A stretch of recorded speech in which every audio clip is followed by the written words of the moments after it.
Thank you very much, Victor. Hal Lansmore didn't play tonight, so I guess he's our guest CST analyst. Let's talk about this game tonight. At halftime, you guys were down. You're not used to being in that situation, especially at home. Well, we're playing against a good team. I mean, those guys have so much firepower. They came out, they were enthusiastic, they got turnovers early, and we knew that we just basically had to right the ship, do the things that we do well.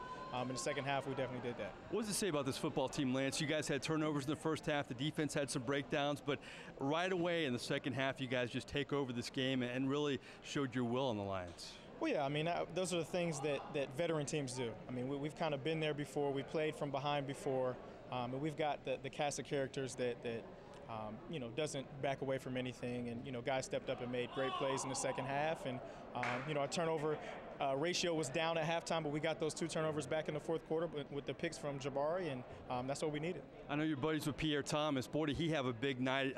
Even in the first half when you guys struggled, he was making plays. Just talk about his night out there.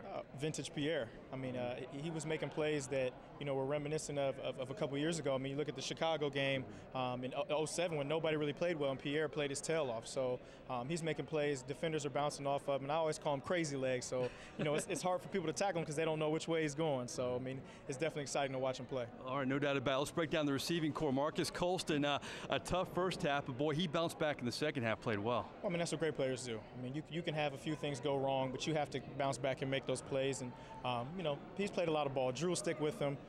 Devery made big plays. Meacham made big plays. Even Arrington had a catch. So it's great to see everybody touching the ball out there. Then you add in Jimmy Graham and Sproles, and, it was a heck of a night. You know how Drew never loses faith in any of you guys. Meacham drops a pass, then he almost catches the identical ball later on. He's wide open. I mean, it seems like he rewards you guys, even though there was a drop earlier in the game. Yeah, I mean, we love each other, and we don't go yell at Drew if he throws a bad ball, which hardly ever happens. Right. Hardly. But, I mean, if we happen to drop a ball, I mean, we're so good at being able to kind of let it go, forget about it, and move on to the next play. So I think that's what makes this thing go. I think finally what makes this impressive tonight is they do it even without you. How are you feeling right now, and when can we see you back? Well, I feel great. Hope I'm looking great. And, hopefully I'll be back here next week.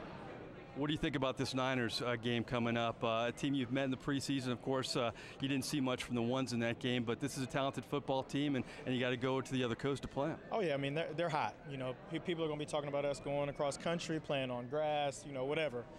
But I think the team that wants it the most, that plays the best out there, and most mistake-free game is going to win. We'll be ready. All right, I appreciate your time. Hope you get back on the field soon. Appreciate it. That's wide receiver Lance Moore, guys. Maybe the only guy in the building in terms of receivers who didn't catch a touchdown pass from Drew Brees tonight. We'll have plenty coming up, including Drew Brees here outside the Saints locker room here at the Superdome.